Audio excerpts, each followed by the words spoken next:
O convidado de hoje do nosso café da manhã é o diretor do Departamento Hidroviário, José Reis. Bom dia, José. Bom dia, Roberto. Zé, desculpa ter me alongado um pouquinho no editorial, mas já vamos entrar direto no nosso assunto principal, que eu acho importante, um momento de esclarecimento, acerca da travessia de balsas entre Ilhabela e São Sebastião. Ilhabela que depende única e exclusivamente do serviço do Departamento Hidroviário para ter acesso, pois é uma ilha, né? O prefeito esteve aqui, criticou um bocado o Departamento Hidroviário, falando que a embarcação, a principal embarcação, a FB-25, estava abandonada no sul do país. Mas parece que não é bem isso. Eu quero que você aproveite esse espaço para trazer um esclarecimento aqui para a nossa audiência sobre onde está a FB-25 e as previsões de retorno da embarcação. Ok, um bom dia a todos, né, Roberto? Obrigado aí pela oportunidade do Departamento Hidroviário do Estado de São Paulo esclarecer alguns pontos, né? Realmente, você já disse tudo, a maior embarcação, uma embarcação para aproximadamente 100 veículos, a FB-25, um ferry boat, ela não está abandonada. O que ocorre é o seguinte, essa embarcação, aliás, todas as embarcações que o Departamento Hidroviário utiliza para as travessias litorâneas, elas possuem um documento emitido pela Marinha chamado CSN, que é o Certificado de Segurança Naval. Esse certificado ele vence a cada X anos para determinadas embarcações, na verdade para todas elas, mas esse vencimento ocorre com variações. E no caso da FB-25, esse documento ele venceu. E quando ele vence, você tem que realizar uma reforma na embarcação que a gente chama a seco. Ela tem que ser docada, ela tem que ser retirada da água, totalmente reformada. Aí a Marinha faz uma inspeção com ela no seco, com ela na água e com ela navegando. Só assim, e realmente com certeza, o ideal é realmente isso, ela emite um novo CSN, porque isso nos dá a garantia, a segurança de navegação com os usuários. A FB-25 chegou nesse seu momento, e aí nós fizemos um pregão, uma licitação para a reforma dessa embarcação. Ela é uma embarcação bem grande, e é uma embarcação que não é qualquer estaleiro que a recebe. Então, primeiro, para o processo da licitação, desse pregão, você já tem uma série de ações a serem tomadas. Você tem termos de referência, você tem justificativas, você tem que conseguir os recursos para fazer essa licitação e esse pregão, para que a gente faça todo o processo dentro da lei. Então, há uma certa demora nisso, e a embarcação ficou aguardando esse procedimento. No momento que terminou esse procedimento, a empresa vencedora a levou para o estaleiro que ela possui, ou que ela considera ideal para fazer esse tipo de embarcação. Esse estaleiro fica no porto de Itajaí. Então a embarcação, ela nunca esteve abandonada. Houve algum equívoco aí.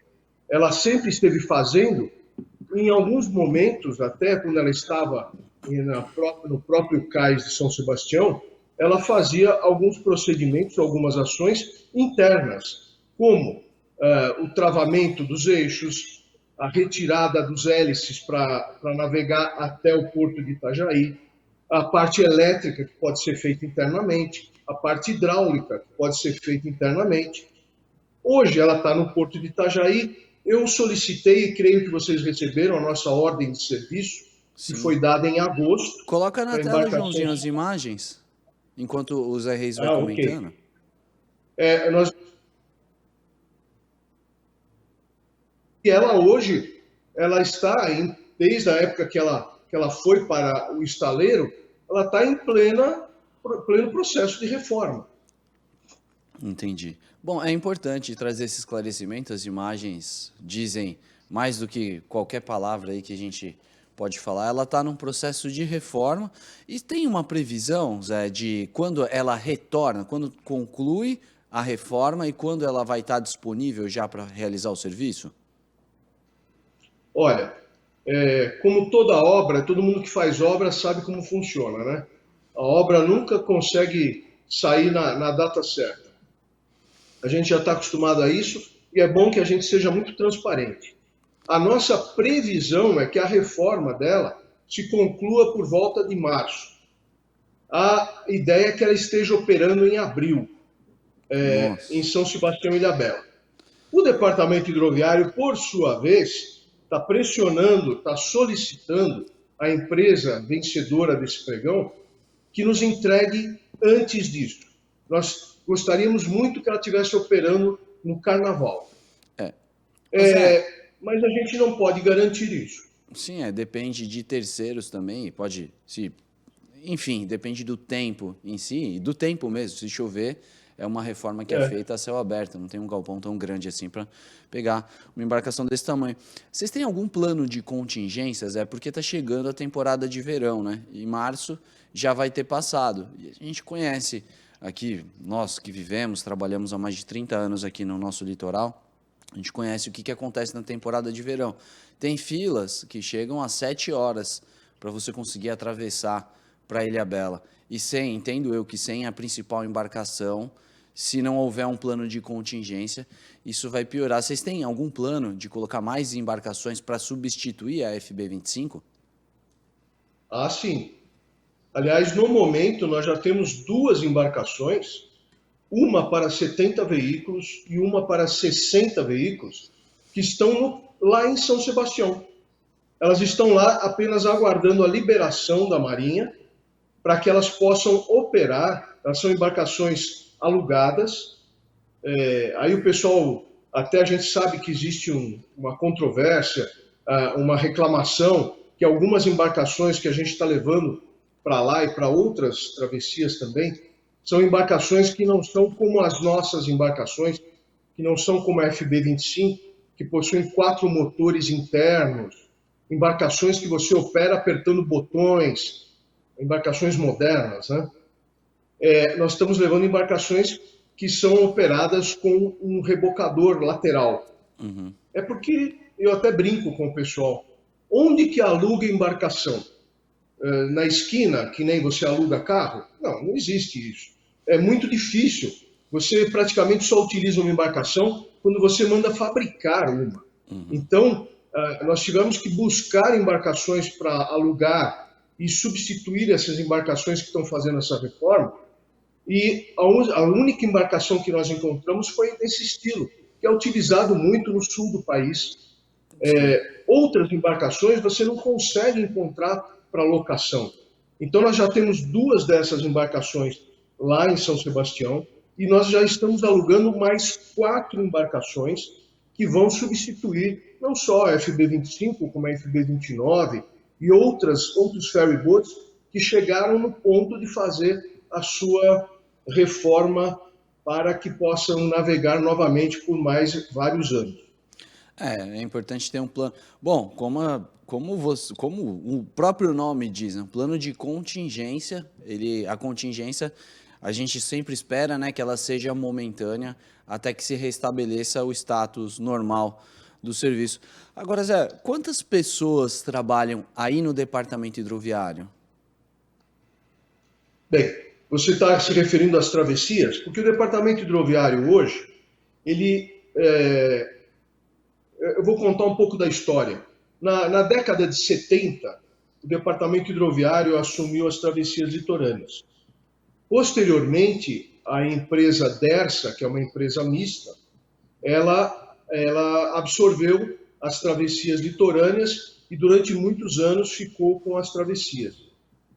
Só que a Dersa entrou num processo de liquidação, que foi solicitado pelo governo do estado. Então, nesse momento, o departamento hidroviário recebeu de volta as travessias.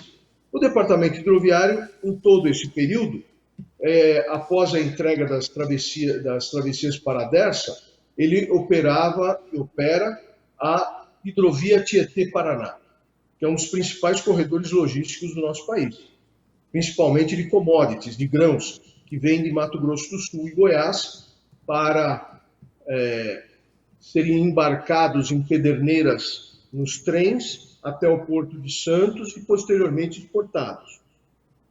Muito bem. Então, o Departamento Hidroviário ele não possui uma equipe suficiente para a absorção das travessias litorâneas. O que nós fizemos? Um convênio com a Dersa. Então, hoje, nós utilizamos cerca de 60 pessoas que já atuavam e atuam na travessia litorânea, só que hoje eles são conveniados com o Departamento Hidroviário. Entendi. Eu faço essa pergunta porque, às vezes, grandes corporações, como eu entendo que é a Dersa, como eu entendo que é o Departamento Hidroviário, elas têm um processo um pouco mais lento, até por se tratar do serviço público, né? Quando você vai contratar alguma coisa, tem todo um processo que é, com certeza, muito mais moroso do que a iniciativa privada. Porém, o que me chamou a atenção no começo do programa, e que, com certeza, dentro de uma corporação muito grande, assim como dentro de qualquer governo, você tem uma cadeia de comando muito grande e diversas informações que, no fim, afetam o cliente, no caso, o cidadão ou o cliente de uma empresa. Eu prestei atenção na sua primeira resposta, Zé, porque existe toda uma, como você falou, do CSN, Certificado de Segurança Naval, ele tem uma data para vencer. Ele sempre tem uma data para vencer. Isso, por mais demorado que seja, não tem como ter uma previsibilidade em cima do que vai acontecer, tipo algum setor dentro do Departamento Hidroviário para checar isso. Por exemplo, eu sei que eu vou ter que subir a FB25 para fazer a reforma, que vence no dia 10, o certificado. Então, até lá, já fazer um tipo de previsão. Isso, acredito eu, que tenha sido feito, porque vocês não alugariam essas embarcações para contingência da noite para o dia, né? Então, o Departamento Hidroviário está atento para essas certificações e eventuais reposições? Sim, você está correto. E estamos sim. Nós temos um cronograma. Só que mesmo esse cronograma, ele depende de vários fatores externos. Um deles, por exemplo, são os recursos. Você tem que obter os recursos para isso. E os recursos, eles também possuem uma programação, um cronograma. Além disso, sempre que você faz um procedimento de uma licitação, as várias empresas que participam dessa licitação, elas entram com ações, elas fazem questionamentos e tudo isso provoca um atraso. Então você está correto, nós temos um cronograma, mas infelizmente em algumas situações esse cronograma ele pode furar, ele se alonga um pouco mais em virtude desses fatos externos que eu estou te colocando.